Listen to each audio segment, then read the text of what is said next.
I'd like to begin by asking you each what Salman Rushdie's work means to you. Maureen. I really admire how Salman, throughout the time that he was in hiding, as well as afterwards, carried on being himself and being sometimes a little bit annoying, but always witty and amusing and thought-provoking, friend of all other writers. So it was this quiet courage that helped the rest of us on the shared stages feel the same way. I see him as somebody who has kept all of us going by just carrying on as a writer and as a public intellectual. Burhan, what does Sir Salman's work mean to you? Years ago, when I read Salman's book, The Midnight Children, I remember the feeling I had. I felt kind of dizziness. How someone could write such a marvelous book, a very powerful book. And then we saw that Salman spread that power of creativity also into the field of freedom of expression. That's why now he's become a great symbol of creative writing, literature, and also the fight for freedom of expression. Kakwenza, Salman Rushdie has written 14 books. What does his...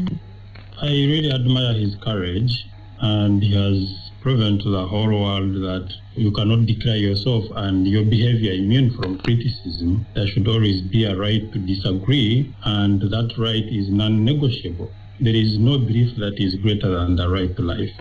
Burhan, what was your reaction then when you first heard the news of the attack on Friday? It was very confusing.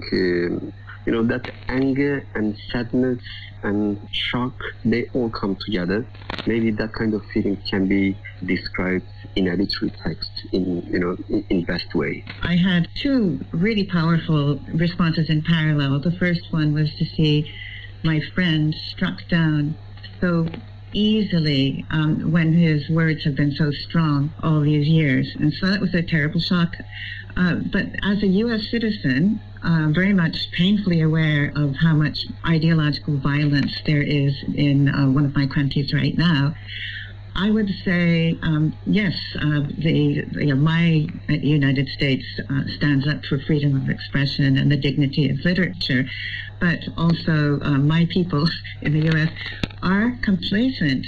The problems that we're having all over the world, writers are not safe anywhere. And I think that would be the lesson that I'm taking away. What's happened has raised a number of questions about the vulnerability of writers and artists to personal verbal attacks, campaigns, physical threats, and, of course, intimidation, imprisonment and torture by the state in some countries. Kakwenza, can you tell us about what happened to you? My trouble with the state in Uganda, it began in 2020 when I produced my debut novel, A Greedy Barbarian. I was arrested and tortured, hanged. I was almost killed. And when I came out of prison, I sat down and wrote another book narrating whatever I went through. That is Banana Republic, where writing is treasonous. And before publishing it, I was arrested when I announced that I was releasing another book. So I was arrested the following day and charged with inciting violence. And I was tortured before being taken to court. And then last year in December, I was picked up again just because we had agreed that I remove my books from Amazon.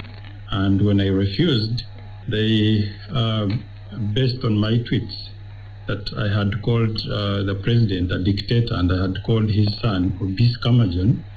So they came and picked me up from my house. They broke into my house, 20 military men, and took me to a military barracks where I was tortured.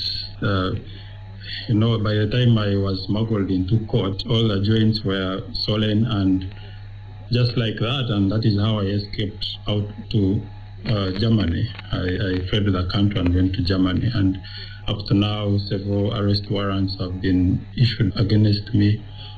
It is very despicable that in this 21st century, someone can be picked up because he has written something and you torture them to almost death.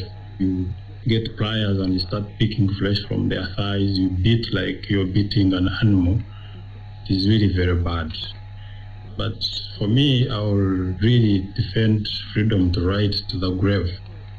Kakwenza, we contacted the Ugandan government for their response, and they said that you petitioned the Uganda Human Rights Commission and the High Court seeking redress on these claims, but instead fled the country before the case was even investigated, and concluded if you want redress, especially legal or compensatory, you need to return to the Uganda Human Rights Commission and High Court to pursue this case to the logical conclusion, regardless of what he has or may continue to allege. Uganda is safe enough for him to return. That's their statement. What's your response to that? I was very well when they picked me. RFA without any sickness, without any scar, and released me after 1 month, and I was very terrible. No one could recognize that was my real body. Everything was a mess. So how do you explain that? Where did they get the accident from? They say that I got it from a motor vehicle accident. You're living in Berlin now, Kakwenza. Do you feel safe in Germany, and do you feel safe to write what you want to write? Yes, I am safe in Germany. I have not got in trouble with anyone. I'm being protected by PEN Germany, PEN International. They're taking care of me very well. I believe I'm very safe. I'm very safe. Germany is a very safe country. Why is it, do you think, that whole governments sometimes fear writers to such an extent that they're prepared to lock them up? We writers are dangerous people. A country has an army, and an army is responsible for protecting the country from external aggression. So as writers, we are armed with pens to protect the country from internal aggression, from the impunity. Our pens are very powerful, mightier than the sword, they are guns, so they always want to lock us up, harass us. They don't want us to live. You write satire. Humour seems to be one of the most lethal weapons in the armoury of a writer. Salman Rushdie's work uses humour and also magic realism, a realistic view of the world with magical elements, often blurring the lines between fantasy and reality. Is it art's ability to imagine the world differently, do you think, that oppressors are afraid of? Yes, it is through satire a writer speaks the truth. If we had the freedom to show the world this is going wrong, this is going berserk, our leaders actually must be taking advice from writers, because we are the ones who see the direction the society is going to, and if it is going berserk, of course we have to write about it. For me, in 2020, when I published my fiction work, it is because I feared for my life. If I thought that I would be safe after publishing it, I would have written without satirizing it, without making it fiction. Burhan, you are president of PEN International and took on the role last year. We'll talk about that, but first, a bit about your background. You studied to become a lawyer in the years after Turkey's military coup in 1980. You were then arrested in the 90s. How much did that experience influence your decision to become a writer? For myself, in 1980s, when I was a student at the law faculty in Istanbul, I was arrested. It was the time of martial law. About 15 years later, when I became a human rights lawyer, I survived a murder attempt and I ended up living in exile in Britain. Then I felt I could write anything I feel and I think. It was something powerful I felt. But with exile, then I started and decided to recreate myself, because they wanted to murder me, and against that attempt, I should have recreated myself in a different shape. You are currently president of PEN International, and Maureen, you're a former president of English PEN, part of a worldwide association of writers in more than 100 countries, which fights for freedom of expression for writers across the world. Have you been aware of an increasing threat to writers over the years? Yes, unfortunately, we witnessed this increase in recent years. Every year we publish a case list of about 500 writers who are in danger across the globe.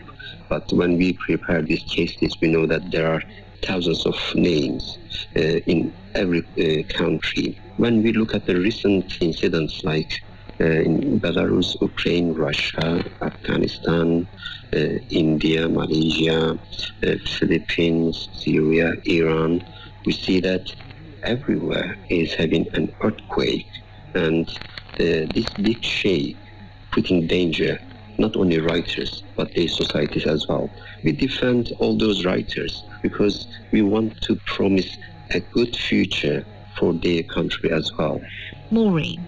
Any writer at any point during the 20th century knows that it is not just to speak truth to power, but to create a space whereby courage can be given to us all to think for ourselves, to find out how power is deployed, and not have our ideas formed for us by scary people from above.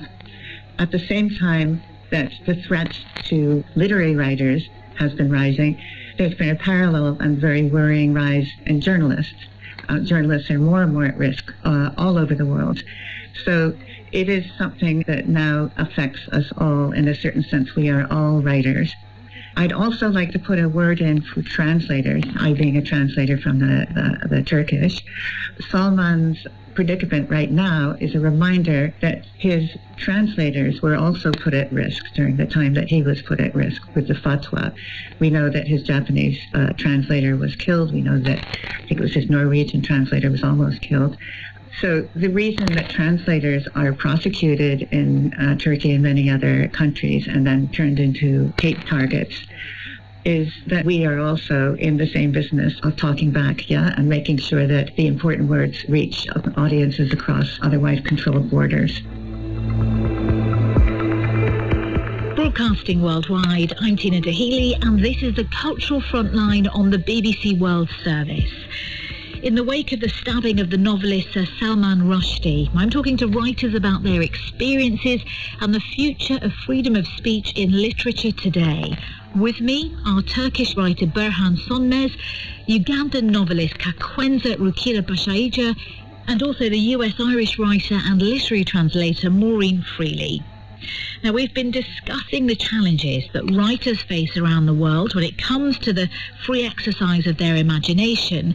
But I want to ask, before we go any further, what does freedom of expression mean to you? And perhaps more importantly, what is it for? Berhan Sonmez. It is feeling only yourself when you write something, not worrying about anything else, and do not filter your ideas, thoughts. And of course there are so many criteria when you write, but the intimidation and the threat shouldn't be an effect on a writer.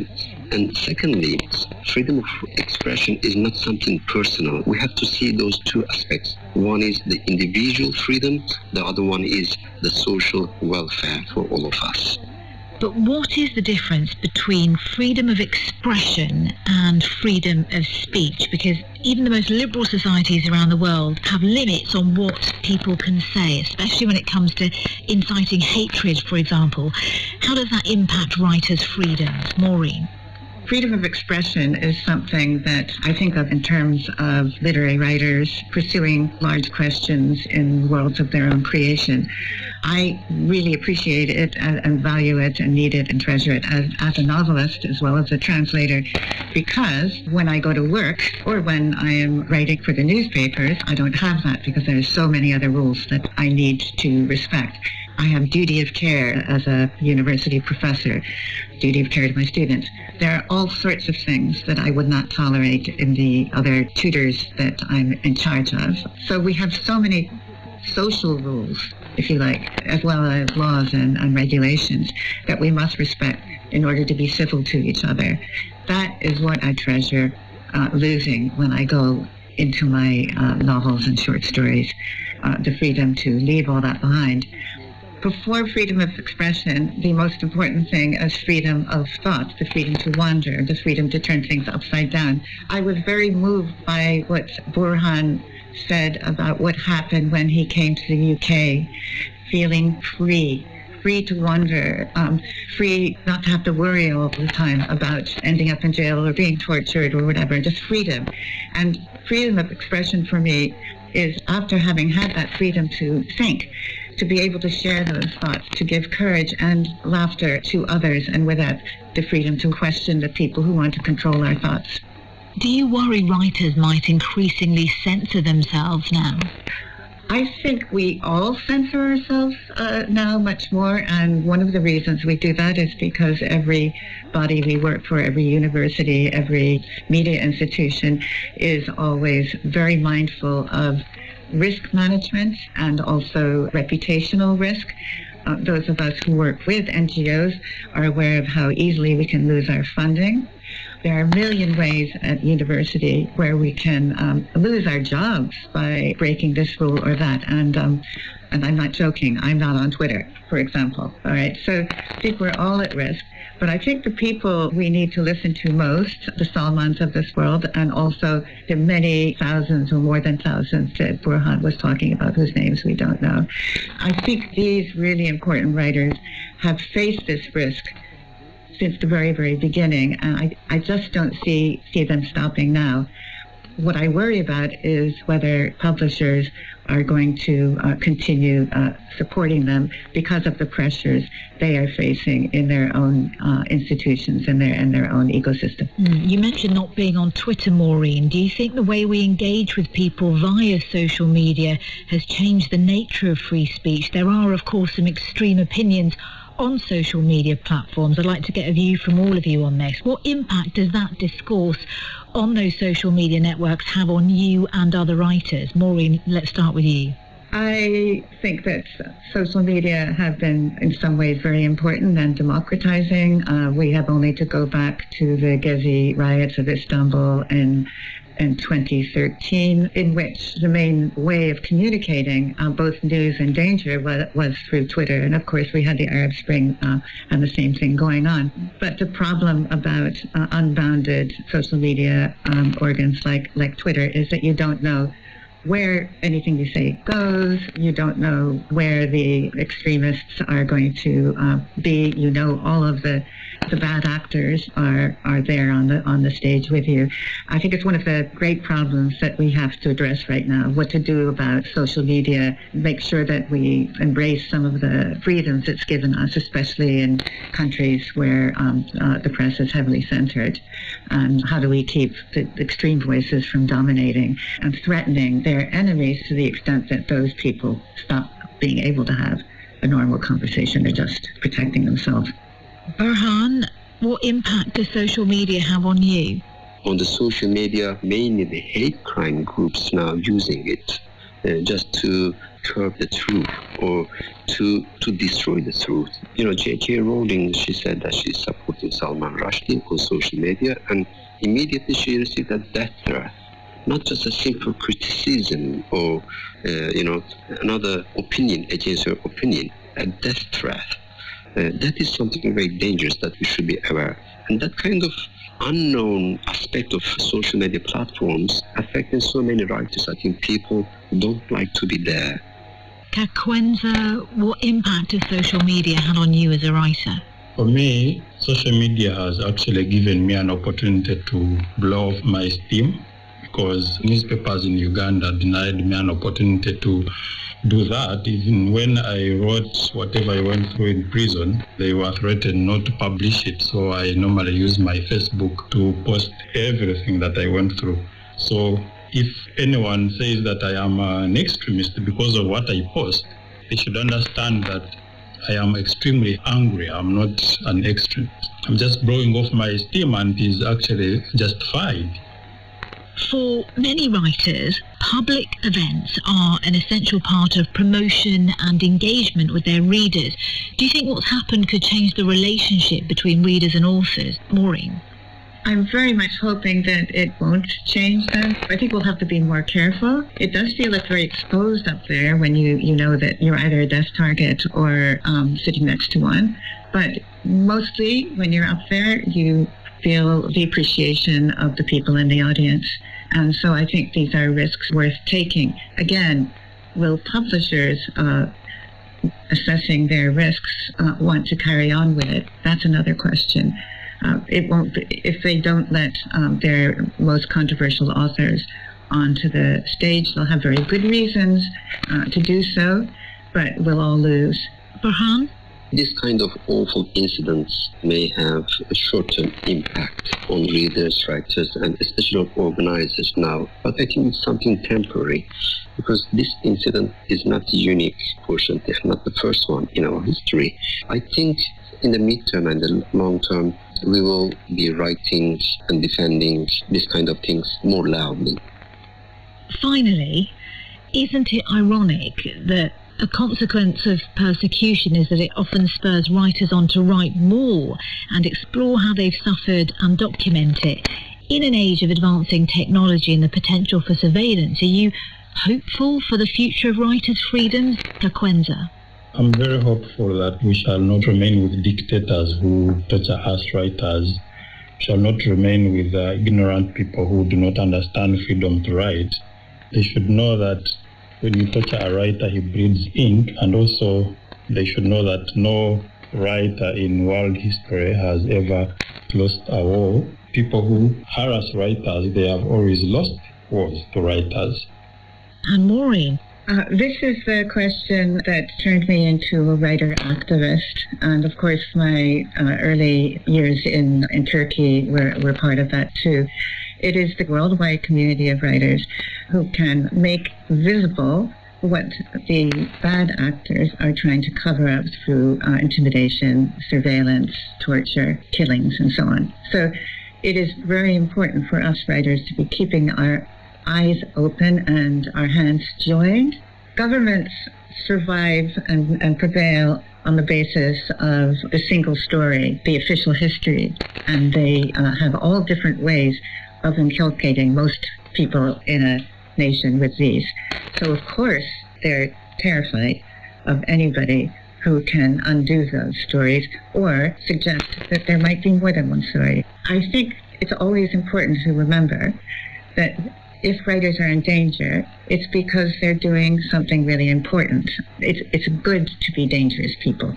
Thank you. Farhan, last but not least. I'm on the optimism side. I'm very hopeful for the future of writing and literature. Look at the recent history, what happened to writers.